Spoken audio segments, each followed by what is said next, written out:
வேண்டிய தேவையே இல்லை. இந்த ஊரே கோவில் தான். அதனாலதான் வைகுண்டம் ரங்கமந்திரம். இது இரண்டாவது காரணம். அப்ப காவேரி விரஜாசேயம் முதல் காரணம், வைகுண்டம் ரங்கமந்திரம் இரண்டாவது காரணம். ச வாசுதேவோ ரங்கேஷா, ஸ்ரீவைகுண்டத்தில் பரவாசுதேவன் உள்ளார். அவரேதான் ரங்கேசனாக சயனித்துள்ளார். பரவாசுதேவன் வேறல்லர், ஸ்ரீ ரங்கநாதன் திருவரங்கநாதன் வேறல்லன். ஆக மூணு காரணம். இப்போ காவேரியே விரஜை, ஸ்ரீரங்கம் அந்த வைகுண்டமே ஸ்ரீரங்கம்ங்கிற ஊர், அங்க இருக்கக்கூடிய பரவாசுதேவனே ஸ்ரீரங்கநாதன். ஆகையால் பிரத்யக்ஷம் பரமம் பதம் என்ன ஸ்லோகம் முடிஞ்சு போச்சு. அதனால இதை பிரத்யக்ஷமான பரமதமா சொல்றோம். இப்ப முதல்ல பார்க்க வேண்டியது விரஜா நதியே தான் காவிரி. விரஜையை தாண்டிட்டோம்னா வைகுண்டம். ஆனா சுலபமா தாண்டுவதற்கு முடியாது, யாராலும் தாண்ட முடியாத இடம். ஆனா அனைவரும் தாண்ட விருப்பப்படும் இடம். எவ்வளவு ஆச்சரியம் பாருங்க.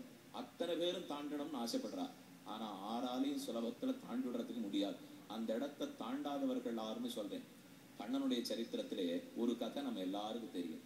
வைதிகன் ஒருத்தனுடைய பிள்ளைகள் பிறக்க பிறக்க குழந்தைகள் காணாம போயிட்டே இருக்கா. இந்த சரித்திரம் கேள்விப்பட்டிருக்க இல்லையோ? குழந்தை பிறக்கும் காணா போடுவா, குழந்தை பிறக்கும் காணா படுத்து. அந்த பிராமணன் ஒரு நாள் கண்ணனிடத்துல வந்து பிரார்த்தித்தார்.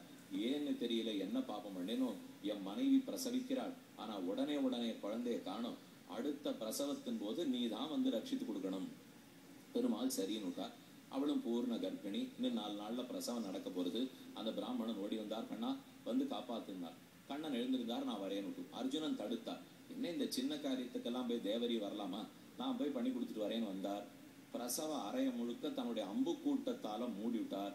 காற்று உள்ள வரணும்னா கூட அர்ஜுனனுடைய அனுமதி கேட்டா தான் வர முடியும். அந்த அளவுக்கு தயார் பண்ணிவிட்டார். குழந்தை பிறந்தது. மற்ற குழந்தையெல்லாம் பிறந்து 10 நாள்ல காணும். இந்த குழந்தைய பிறந்த 10வது நிமிஷமே காணும். எந்த காட்சியும் காணும், எந்த சரக்கூட்டத்தையும் காணும். பிராமணனுக்கு கோபம் வந்துருச்சு. கண்ணன் வந்து ரட்சித்து தரேன்னார், அவரையும் கெடுத்து என்னையும் கெடுத்து நீயும் பேரை கெடுத்துட்டு இருக்க. நீ ஒரு க்ஷத்திரியனா, நீ அரசனா, நீ காப்பாற்றேன்னு சொல்லியேன்னா. அர்ஜுனன் பயந்து போய் அவர் அழைச்சிட்டு கண்ணன் இடத்துல போனார். கண்ணன் ஒரு பெரிய தேரை கொண்டு வந்து அமர்த்தி கொண்டு ஒரு லோகமா தேடி கொண்டு போகிறார். அர்ச்சிராதி மார்க்கத்தை தாண்டி இருக்கக்கூடிய விரஜை ஆற்றங்கரைக்கு தேர் வந்து நின்னது. மற்ற எந்த லோகத்திலையும் தேடியாச்சு, குழந்தைகளை காணும். விரஜை ஆற்றங்கரை வரைக்கும் 3 பேரையும் அழைச்சின்னு வந்தார். பிராமணனையும் கூட்டிண்டார், அர்ஜுனனையும் கூட்டிண்டார், தானும் அமர்ந்து கொண்டார். மொத்த பேரையும் அழைச்சின்னு தேர் போச்சு. விரஜை ஆற்றங்கரைக்கு போய் தேர் நின்னுது. மற்ற 2 பேரும் ஆத்தங்கரைக்கு வெளியில நிக்கிறா. கண்ணன் மட்டும் இறங்கி வைகுண்டத்துக்குள்ளே புகுகிறான். அங்க வைகுண்டத்துக்குள்ள மகாலட்சுமி தாயார், அவருடைய மடியில 4 குழந்தைகளும் விளையாடினது. கண்ணன் லட்சுமியை பார்த்து, தேவி, அனைவருக்கும் உயிர் ஊட்டுபவள் நீ, இப்படி உயிரை பறித்து குழந்தைகளை அழைச்சி வந்திருக்கலாமா, ஏன் இந்த மாதிரி பண்ணேன்னு கண்ணன் கேட்டார். ஒண்ணுலையே, நீ கிருஷ்ணனா அவதரித்து நிறைய சேட்டிதங்கள் பண்ணையான். நான் கீழே வந்து அதெல்லாத்தையும் பாக்குறதுக்கு பாக்கியம் இல்லை. உன்னை இங்க வரவழைச்சு பார்க்கணும்னு எனக்கு ஆசையா இருந்தது.